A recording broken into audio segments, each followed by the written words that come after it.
pessoal do segundo ano, tudo bom com vocês? Eu espero que sim. Na nossa última aula, estudamos a questão da reprodução do reino fungi e encerramos aquele assunto. Espero que vocês tenham entendido, tenham assistido às outras aulas sobre reino fungi, feito as anotações de vocês e tudo mais. Agora, vamos conhecer outro reino, que é o reino protista.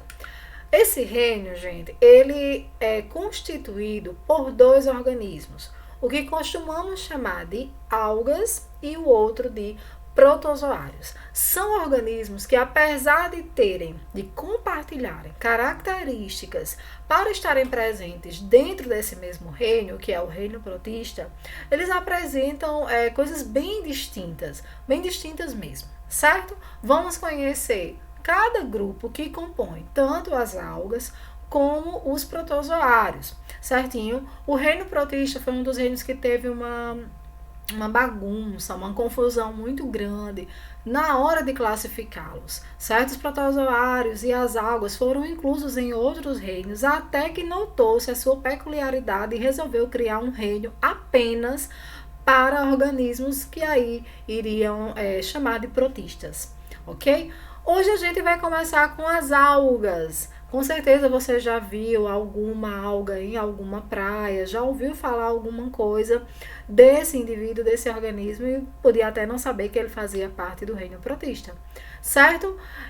As algas são organismos eucariontes, já tínhamos células eucariontes a partir de reino fungi, podem ser uni ou pluricelulares, microscópicas ou macroscópicas, como iremos ver em alguns exemplos. Podem ser de ambientes terrestres, úmidos e aquáticos, principalmente aquáticos, certo? Deixa eu colocar aqui o nosso laser.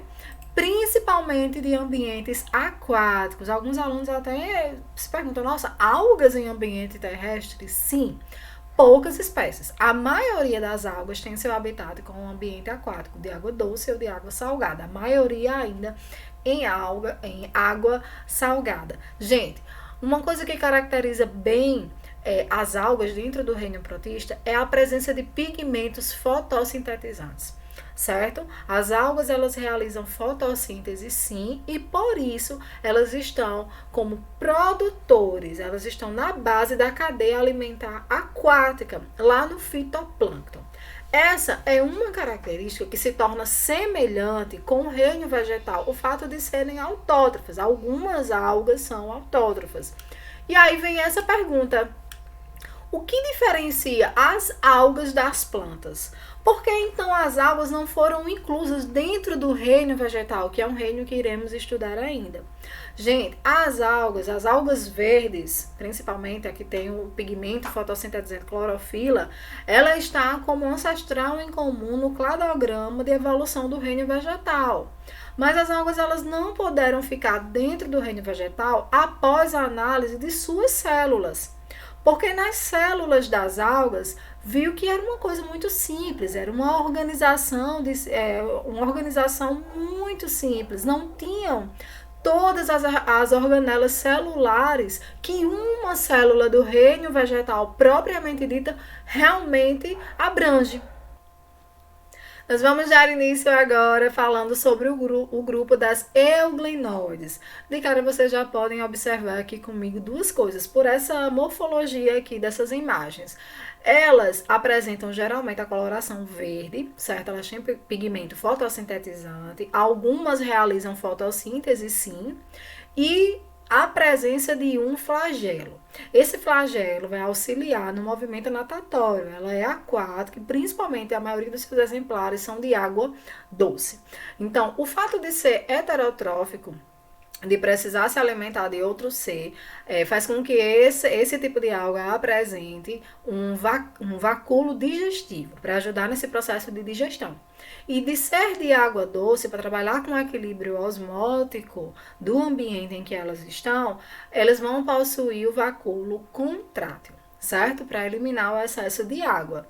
Algumas euglenoides, elas apresentam estigma ou ocelo, que vai ser uma estrutura na sua morfologia capaz de perceber, de captar reações de luz, luminosidade, certinho? E a maioria desse grupo é unissex. Aqui no grupo das diatomáceas, nós já teremos outro pigmento. Então, se a gente tem outro pigmento diferente, nós temos outra coloração. É importante que você leia, que você relacione o grupo de algas e a coloração que ela apresenta, porque a pigmentação é algo bem presente nesses indivíduos, certo? E cada pigmentação é devida a um certo pigmento que eles vão possuir no seu corpo. Por exemplo, aqui nas diatomáceas, nós temos o pigmento fucoxantina, e a coloração dela é a dourada. Esse grupo, ele é bem conhecido porque ele tem paredes, e essas paredes, elas se encaixam, como você pode ver aqui, é uma vista frontal. Porém, aqui na vista lateral, nós temos noção que essas duas partes é como se fosse uma parte de base e outra uma tampa, né? Que elas se encaixam. Na parede desse grupo das diatomáceas, nós temos um sal mineral acílica, que tem aqui, que ela deixa uma certa rigidez no corpo dessas algas. A maioria também é unicelular, também apresentam representantes fotossintetizantes, com as clorofilas do tipo A e clorofila do tipo C, ok? Aqui nós temos algumas imagens de microscópio para vocês terem noção. Algumas são figuras e outras realmente são micrografias, para que vocês tenham noção do formato, de como essas carapaças dessas algas do tipo das diatomáceas, elas podem se apresentar. Quero ressaltar uma coisa para vocês. Olha, aqui nós já estamos no grupo das crisofícias. Alguns autores, eles colocam esse grupo dentro do grupo das diatomáceas, certo? Por terem o mesmo pigmento, a fucoxantina, por apresentarem a coloração dourada, entre o dourado e o marrom, e também porque esse grupo, as crisofícias, elas apresentam sílica na sua parede, ok? Porém, essas algas, elas têm um esqueleto um pouco diferente das diatomáceas, que tem aquela combinação de duas partes em que se encaixam, certo? Também são unicelulares, são fotossintetizantes, estão lá dentro do fitoplâncton, compondo a base da cadeia alimentar. Esse grupo também pode viver isolado ou formando dinoflagelados. Olha só, o nome já vai me dar uma questão aqui bem característica deles. Flagelados, flagelo, e esse di vem de dois. Como vocês podem acompanhar aqui comigo nessa imagem, eu tenho dois flagelos, um de forma longitudinal e outro de forma transversal, como aqui está dizendo, na cintura. Então, esses dois flagelos, eles fazem mais ou menos esse movimento para que essa água ela tenha esse movimento de rodopiar. Então, cada um faz o seu movimento orientando o deslocamento dessa água. Aqui vocês também podem ver uma figura microscópica do formato, da morfologia de uma alga do grupo dos dinoflagelados. São autótrofas, assim como a maioria das algas, elas vão apresentar clorofila do tipo A e C, podem habitar, olha só, tanto água doce como água salgada. A água doce, as ducíolas, né, as representantes ducíolas desse grupo, serão em espécies de sua minoria.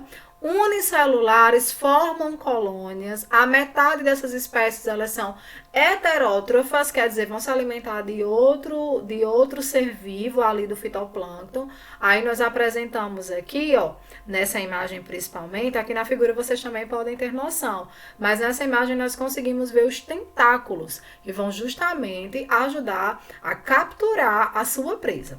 Bioluminescentes, olha só, nesse próximo slide aqui, a gente vai falar bioluminescentes. Então, ela tem essa característica de ter essa luminosidade. Ela emite luz, certo? Como é que isso acontece? Com certeza a gente vai ter noção desse fenômeno à noite, certo? É uma capacidade iluminadora desse grupo e ela precisa ser estimulada. Como vocês podem ver aqui, ó, pode ser mecânico, por exemplo, o movimento das ondas, elétrico, químico ou osmótico, na regulação do equilíbrio hídrico. Quando elas se sentem, quando elas são estimuladas, quando há algum desses estímulos, elas vão se sentir do tipo ameaçadas. Existe uma enzima, como vocês podem ver aqui, a luciferase, certo? Que catalisa a oxidação do composto luciferina, fazendo com que esse tipo de água ela consiga emitir luz. Certo? Como vocês podem ver aqui na imagem, nós temos exemplos aqui e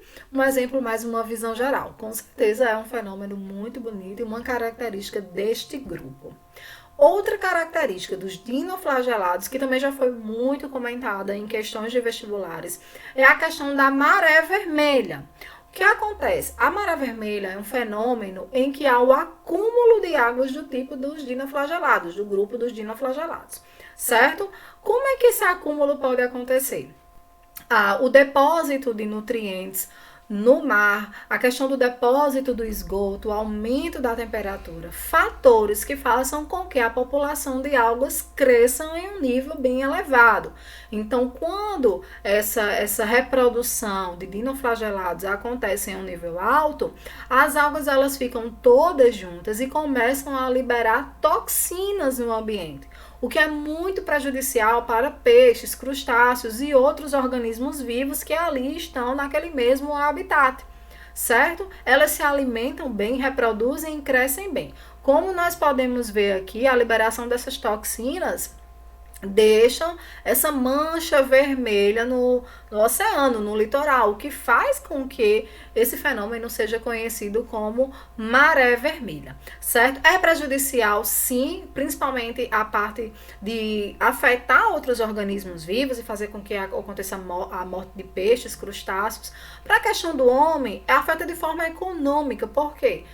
Para os pescadores, principalmente, aqueles organismos que estavam ali em região de maré vermelha, eles não vão poder ser consumidos, porque há a possibilidade do ser humano ser contaminado, intoxicado através das toxinas liberadas pela maré vermelha. Mais uma característica do grupo dos dinoflagelados.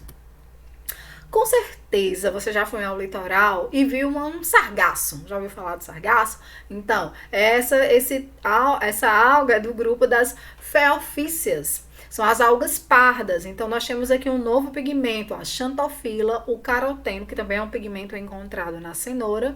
E vamos apresentar o tipo de clorofila A e C, como a maioria vem apresentando também. São de grande porte, são mais complexas, são aquáticas de água doce, né? Então serão marinhos. E aqui nós já temos o que? O aparecimento de tecidos condutores, o que vai lembrar um pouco ainda o reino vegetal, mas como você viu no início dessa aula, não fazem parte do reino vegetal. Queria que vocês tivessem aqui atenção nessa imagem aqui, ó, que o grupo das feofícias, elas possuem na sua morfologia corporal pequenas bolsas de ar que ajudam na sua flutuação e também no seu deslocamento nas ondas. Então, você já chegou assim numa praia e encontrou um sargaço, então você estava encontrando uma água parda, do tipo das feofícias. Gente, existem espécies desse grupo enormes, bem macroscópicas, como vocês podem observar aí nas imagens. Existe o que a gente conhece no ambiente marinho como floresta de kelps, que é justamente quando nós temos assim, ó, essas espécies enormes, até 60 metros, elas podem chegar, de algumas espécies do grupo das feofícias, formando o que eu acabei de dizer para você da floresta de kelps.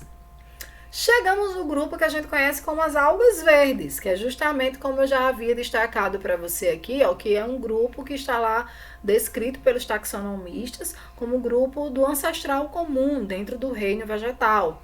São autotróficas, vão realizar fotossíntese, olha só, presença de clorofila A e B, está aqui no grupo. Vimos acompanhando que outras algas tinham a presença de clorofila A e C. Olha outra semelhança aqui com o reino vegetal. Reserva energética de polissacarídeo de que tipo?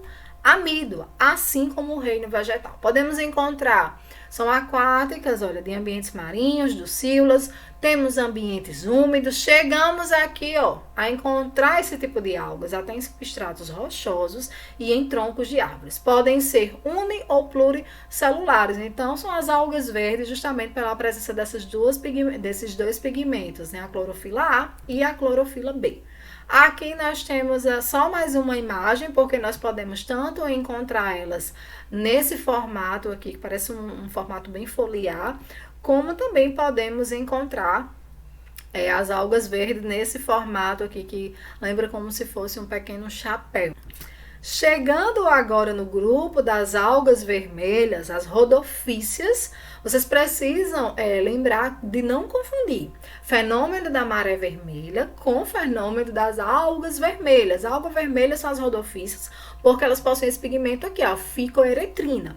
Porém, o fenômeno da maré vermelha, ele é causado por algas do grupo dos dinoflagelados, certo? Então, nós podemos encontrar também ambientes rochosos, troncos de árvores, ambientes aquáticos, tanto de água doce como de água salgada. E a maioria do grupo das rodopícias são de algas pluricelulares. No final do segundo ano, nossa aula de hoje ela fica até aqui. Então, conhecemos características do reino protista e conhecemos os grupos de algas. Façam suas anotações de acordo com essa aula, repita essa aula quantas vezes for preciso e façam anotações no seu caderno porque é muito importante para que ajude você a fixar o conteúdo.